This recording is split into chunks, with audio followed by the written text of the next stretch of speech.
ನಮಸ್ಕಾರ. ನಾನು ಸಿಂಧು. ಸೂರ್ಯಾಸ್ತದಿಂದ ಇವತ್ತಿನ ವಿಡಿಯೋನ ಶುರು ಮಾಡ್ತಾ ಇದ್ದೀನಿ. ಇವತ್ತೊಂದು ಬ್ಯೂಟಿಫುಲ್ ಆಗಿರುವಂತಹ ಪ್ಲೇಸಿಗೆ ಬಂದಿದೆ. ಯಾವಾಗಲೂ ಬರುವಂತಹ ಪ್ಲೇಸು, ಆದರೆ ಇವತ್ತೇನು ವಿಶೇಷ ಇಲ್ಲಿ ಅಂದರೆ ಒಂದು ಶೂಟ್ ನಡೀತಾ ಇದೆ ಇಲ್ಲಿ.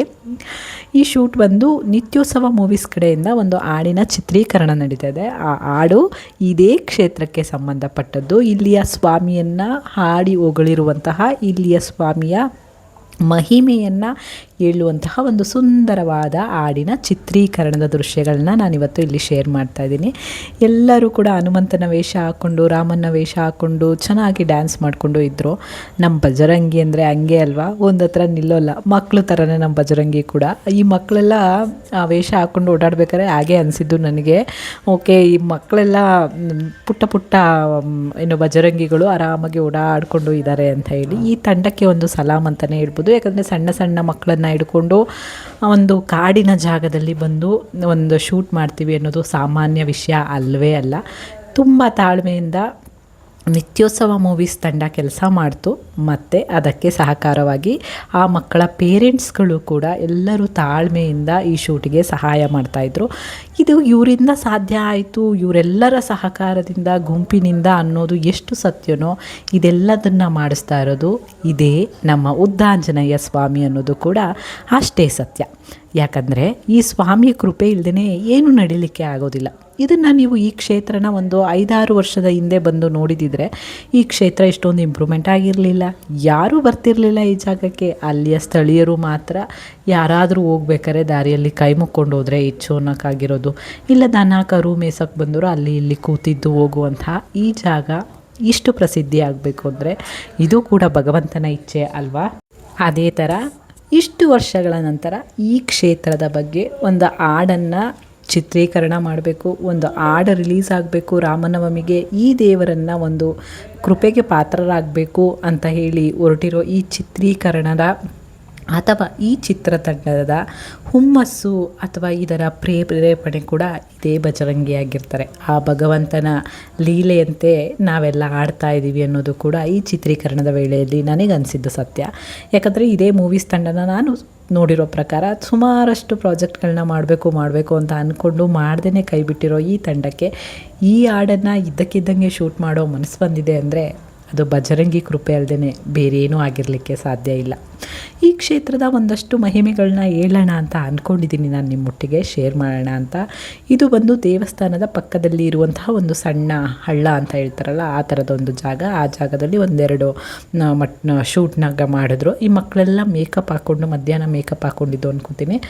ಆಲ್ಮೋಸ್ಟ್ ಒಂದು 10 o'clockವರೆಗೂ ಇದೇ ಮೇಕಪ್ಪಲ್ಲಿದ್ದರು ಮಕ್ಕಳು. ಆ ಮಕ್ಕಳ ತಾಳ್ಮೆಗೆ ಹ್ಯಾಟ್ಸ್ ಆಫ್ ಅಂತ ಹೇಳ್ಬೋದು.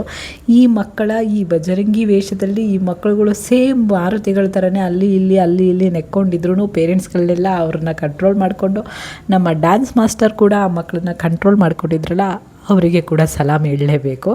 ಸೊ ಎಲ್ರಿಗೂ ಥ್ಯಾಂಕ್ ಯು ಸೋ ಮಚ್ ಅಂತ ಹೇಳ್ತೀನಿ. ಯಾಕಂದರೆ ನಮ್ಮ ಭದ್ರಾವತಿ ಕ್ಷೇತ್ರದ ಒಂದು ಸುಂದರವಾದ ಹಾಡನ್ನು ಚಿತ್ರೀಕರಣ ಮಾಡಲಿಕ್ಕೆ ನಿಮ್ಮೆಲ್ಲರ ಸಹಕಾರದಿಂದನೇ ಈ ಚಿತ್ರೀಕರಣ ಇಷ್ಟು ಅದ್ಭುತವಾಗಿ ಮೂಡಿ ಬರ್ತಾ ಇರೋದು. ಸೊ ಹಾಗಾಗಿ ಎಡಿಟಿಂಗ್ ಕಾರ್ಯಗಳು ನಡೀತಾ ಇದೆ, ನೆನಪಿದೆ ಅಲ್ಲ. 26th ನಮ್ಮ ಉದ್ದಾಮ ಕ್ಷೇತ್ರದ ಹಾಡಿನ ರಿಲೀಸ್ ಆಗುತ್ತೆ. ಸೊ ನಾವೆಲ್ಲರೂ ಹೇಗೆ ಇದಕ್ಕೆ ಸಪೋರ್ಟ್ ಮಾಡಬೇಕು, ನಮ್ಮ ಕ್ಷೇತ್ರ, ನಮ್ಮ ಭದ್ರಾವತಿ, ನಮ್ಮ ಗಂಗೂರು, ನಾವೆಲ್ಲ ಹೇಗೆ ಇದನ್ನು ಸಪೋರ್ಟ್ ಮಾಡಬೇಕು ಅಂತ ಏನಾರು ಅನ್ಕೋತಾ ಇದ್ದೀರಾ? ಈ ಹಾಡಿಗೆ ನಮ್ಮದು ಒಂದು ಸಹಕಾರ ಇರಬೇಕು, ಯಾವ ರೀತಿ ಸಹಾಯ ಮಾಡ್ಬೋದು ಅಂತ ಏನಾದರೂ ನಿಮ್ಮ ಮನಸ್ಸಿನ ಯಾವುದಾದ್ರೂ ಒಂದು ಮೂಲೆಯಲ್ಲಿದ್ದರೆ ತಕ್ಷಣ ಹೋಗಿ ನನ್ನ ಡಿಸ್ಕ್ರಿಪ್ಷನ್ ಬಾಕ್ಸ್ ಚೆಕ್ ಮಾಡಿ. ನಿಮಗೆ ನಿತ್ಯೋತ್ಸವ ಮೂವೀಸ್ ಯೂಟ್ಯೂಬ್ ಚಾನಲ್ ಲಿಂಕ್ ಸಿಗುತ್ತೆ. ಯೂಟ್ಯೂಬ್ ಚಾನಲಿಗೆ ಹೋಗಿ ಸಬ್ಸ್ಕ್ರೈಬ್ ಆಗಿ. ಇದರಿಂದ ನೀವು ನಮ್ಮ ಬೆಂಬಲಕ್ಕಿದ್ದೀರಾ ಅನ್ನುವಂತಹ ಒಂದು ಆಶಯವನ್ನು ನಿಮ್ಮ ಸಬ್ಸ್ಕ್ರೈಬ್ ಮಾಡೋದ್ರ ಮೂಲಕ ನಮಗೆ ತಿಳಿಸ್ಬೋದು. ಸೊ ನಿಮ್ಮ ಸಬ್ಸ್ಕ್ರೈಬ್ ಅನ್ನುವಂತಹ ಒಂದು ಬಟನ್ನು ನೀವು ಕ್ಲಿಕ್ ಮಾಡೋದೇನಿದೆಯಲ್ಲ, ಒಬ್ಬೊಬ್ಬರ ಬೆಂಬಲ ಅನ್ನೋದು ಏನಿದೆಯಲ್ಲ ಆ ಕೌಂಟಿಂಗ್ ಇವರಿಗೆ ತುಂಬಾ ಮ್ಯಾಟ್ರ್ ಆಗುತ್ತೆ. ಆ್ಯಂಡ್ ಇಷ್ಟೆಲ್ಲ ಎಫರ್ಟ್ ಹಾಕಿರೋದಕ್ಕೆ ಸಾರ್ಥಕತೆ ಕೂಡ ಸಿಗುತ್ತೆ. ಸೊ ನಾವೆಲ್ಲರೂ ನಮ್ಮ ತಂಡಕ್ಕೆ ಸಪೋರ್ಟ್ ಮಾಡೋಣ ಅಂತ ಹೇಳ್ತಾ ಈ ಕ್ಷೇತ್ರದ ಒಂದಷ್ಟು ಮಾಹಿತಿಯನ್ನು ತಗೊಳ್ಳೋಣ. ಇದು ಬಂದು ಗಂಗೂರು ಕ್ಷೇತ್ರದಲ್ಲೇ, ಭದ್ರಾವತಿ ತಾಲೂಕಿನ ಗಂಗೂರು ಕ್ಷೇತ್ರದಲ್ಲಿರುವಂತಹ ಉದ್ದಾಂಜನೇಯ ಕ್ಷೇತ್ರ. ಇದು ಭದ್ರಾವತಿಯಿಂದ 30 ಕಿಲೋಮೀಟರ್ ಆಗುತ್ತೆ ಈ ಕ್ಷೇತ್ರಕ್ಕೆ. ಕ್ಷೇತ್ರಕ್ಕೆ ಸ್ವಂತ ವೆಹಿಕಲಲ್ಲಿ ಬಂದರೆ ಹೋಗಲಿಕ್ಕೆ ಬರಲಿಕ್ಕೆ ತುಂಬ ಹೆಲ್ಪ್ ಆಗುತ್ತೆ. ಯಾಕಂದರೆ ಇದು ಕಾಡಿನ ಮಧ್ಯೆ ಇರುವಂತಹ ದೇವಸ್ಥಾನ. ಇಲ್ಲಿ ಆಟೋ ವ್ಯವಸ್ಥೆ ಇರ್ಬೋದು, ಬೇರೆ ಥರದ ವೆಹಿಕಲ್ ವ್ಯವಸ್ಥೆ ಇರೋದಿಲ್ಲ. ಬಸ್ಸಿನ ವ್ಯವಸ್ಥೆ ಇದೆ, ಅದು ಕೂಡ ಶನಿವಾರ ಮತ್ತು ಹುಣ್ಣಿಮೆ ಈ ಥರ ದಿನಗಳಲ್ಲಿ ಇರುತ್ತೆ. ಎಲ್ಲ ದಿನವೂ ಬರೋದು ಡೌಟ್ ಇದೆ. ಮತ್ತು ಎಲ್ಲ ಟೈಮಿಂಗ್ಸ್ ಬಸ್ಗಳು ರೆಗ್ಯುಲರ್ ಯಾವುದಾದ್ರೂ ಒಂದು ಗಾಡಿ ಇರುತ್ತೆ ಅನ್ನೋ ತರಹ ಜಾಗ ಅಂತೂ ಅಲ್ವೇ ಅಲ್ಲ.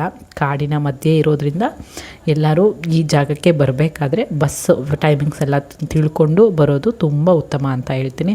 ಮತ್ತು ಇಲ್ಲಿ ಭೋಜನ ವ್ಯವಸ್ಥೆ ಕೂಡ ಇರುತ್ತೆ, ಅನ್ನದಾನ ನಡೀತಾ ಇರುತ್ತೆ. ಸೊ ನಿಮಗೆ ಊಟದ ತೊಂದರೆ ಅಂತೂ ಇರೋದಿಲ್ಲ.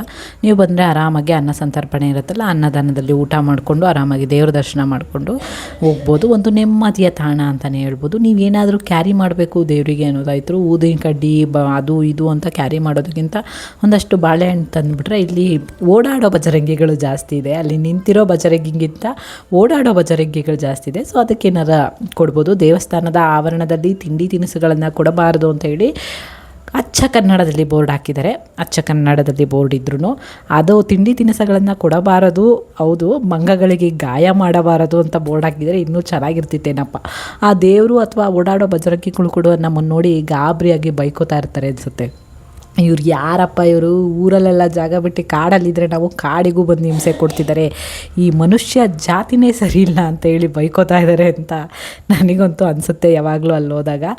ಸೊ ಯಾಕಂದರೆ ನಮ್ಮ ಊರು ಇದು, ಯಾಕಂದರೆ 5-6 ವರ್ಷದಿಂದ ಬರ್ತಾ ಇರೋದ್ರಿಂದ ತುಂಬ ಚೆನ್ನಾಗಿ ಗೊತ್ತು.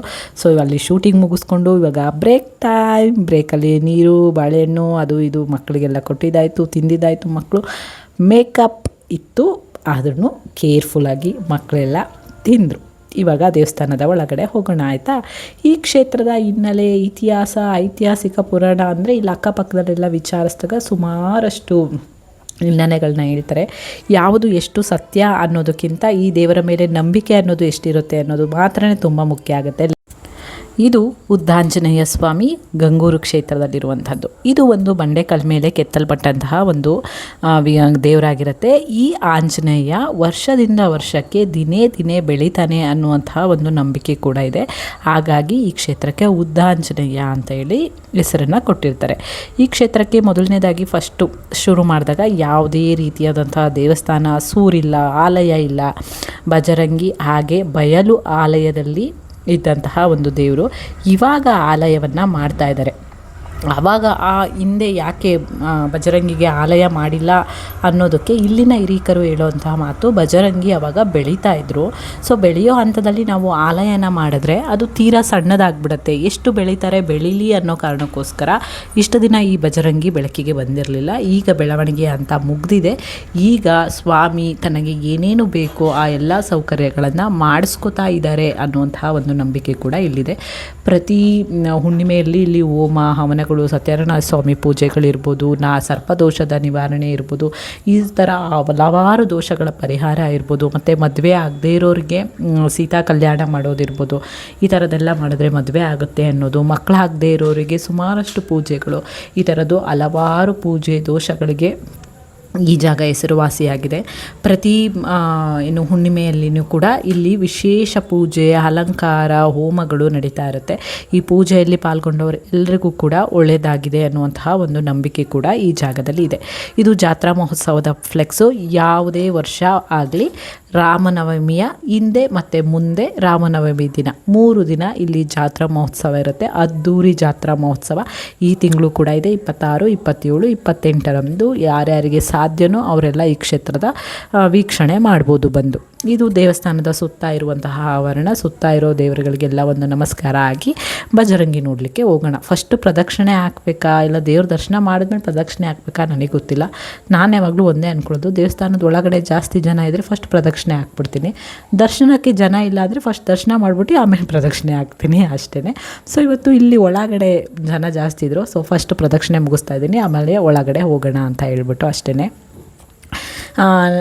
ಏನಂದರೆ ಮನಸ್ಸಿದ್ದಂತೆ ಮಾದೇವ ಅಂತ ಹೇಳ್ತಾರಲ್ಲ, ನಮ್ಮ ಮನಸ್ಸು ಹೇಗಿರುತ್ತೆ ಹಾಗೆಯೇ ನಿಷ್ಕಲ್ಮಶವಾದ ಭಕ್ತಿ ಅಷ್ಟೇ ಮುಖ್ಯ ದೇವರಿಗೆ ಅಂತ ಯಾವಾಗಲೂ ನಂಬಿರೋಳು ನಾನು. ಆಚಾರ ಪದ್ಧತಿ ವಿಚಾರಗಳಿಗಿಂತ ನಮ್ಮ ಮನಸ್ಸಲ್ಲಿರುವಂತಹ ಅರ್ಪಣೆ ಅಷ್ಟೇ ಸ್ವಾಮಿ ನಂಬೋದು ಅನ್ನೋದು ನಾನು ಎಲ್ಲ ದೇವರಲ್ಲಿ ನಂಬುವಂತಹ ಒಂದು ಮಾತು. ಅದನ್ನು ಇಂದಿಗೂ ಕೂಡ ಇಲ್ಲಿ ನಾನು ಒಪ್ಕೊಂಡಿರುವಂತಹದ್ದು. ಈ ಸ್ವಾಮಿ ಎಷ್ಟು ಫ್ರೀ ಇದ್ದರು ಅಂದರೆ ಅವಾಗೆಲ್ಲ ನಾವು ಸ್ಕೂಲು ಕಾಲೇಜ್ ಡೇಸಲ್ಲೆಲ್ಲ ಬರಬೇಕಾದ್ರೆ ನಾನು ಈ ಸಲ ಪಾಸ್ ಆಗ್ತೀನಾ ಫೇಲ್ ಆಗ್ತೀನಾ, ನನಗೆ 80 ಮಾರ್ಕ್ಸ್ ಬರುತ್ತಾ 90 ಮಾರ್ಕ್ಸ್ ಬರುತ್ತಾ ಅಂದಾಗೆಲ್ಲ ಸ್ವಾಮಿ ಹೂವು ಕೊಡ್ತಾಯಿದ್ರು. ಇವಾಗ ದೇವರೇ ನನ್ನೊಂಚೂರು ನೋಡು ಅಂತ ಹೇಳೋ ಅಷ್ಟರೊಳಗಡೆ ಪಕ್ಕದಲ್ಲಿರೋರು ಹೊರಗಡೆ ದಬ್ಕೊಂಡು ಕರ್ಕೊಂಬಂದ್ಬಿಟ್ಟಿರ್ತಾರೆ. ಅಷ್ಟು ಬ್ಯುಸಿ ಆಗೋದ್ರು ಸ್ವಾಮಿ. ಇರಲಿ, ನಮ್ಮನ್ನು ನೋಡ್ತಾ ಇರ್ತಾರೆ ಚೂರು ಸೈಡ್ ಗಡ್ಡಲ್ಲಿ. ಇವಾಗ ಸದ್ಯಕ್ಕೆ ನಾವೆಲ್ಲ ಏನು ಮಾಡ್ಬೇಕು ಹೇಳಿ, ನಿತ್ಯೋತ್ಸವ ಮೂವೀಸ್ ತಂಡದ ವೀಕ್ಷಣೆಗೆ ಬಂದಿದ್ದೀವಿ, ಚಿತ್ರೀಕರಣದ ವೀಕ್ಷಣೆಗೆ. ಅದನ್ನು ನೆನಪಿಸ್ಕೊತಾ ಇದ್ದಂಗೆ ಯಾವುದೇನಾದರೂ ಆಗಲಿ ಹೊಟ್ಟೆ ಹಶ್ವು ಕೇಳಬೇಕಲ್ವ. ಸೊ ಸಂಜೆ 7 ಗಂಟೆಯಲ್ಲೂ ಕೂಡ ಇಲ್ಲಿ ಅನ್ನದಾನ ಅನ್ನೋದು ನಡೀತಾ ಇದೆ. ಅನ್ನಪೂರ್ಣೇಶ್ವರಿ ಭೋಜನಾಲಯಕ್ಕೆ ಬಂದ್ವಿ ನಾವು ಮಕ್ಕಳು ಎಲ್ಲರಿಗೂ ಯಾರಿಗೂ ಕೂಡ ಊಟ ಇಲ್ಲ ಅಂತ ಹೇಳಲ್ಲ. ಈ ಕ್ಷೇತ್ರದಲ್ಲಿ ಎಲ್ರಿಗೂ ಹೊಟ್ಟೆ ತುಂಬ ಊಟ ಸಿಗುತ್ತೆ. ಸೊ ಅನ್ನ, ಸಾಂಬಾರು, ಪಲ್ಯ, ಮಜ್ಜಿಗೆ, ಸ್ವಲ್ಪ ಕೇಸರಿಬಾತ್ ಸಿಕ್ತು ನಮಗೆ.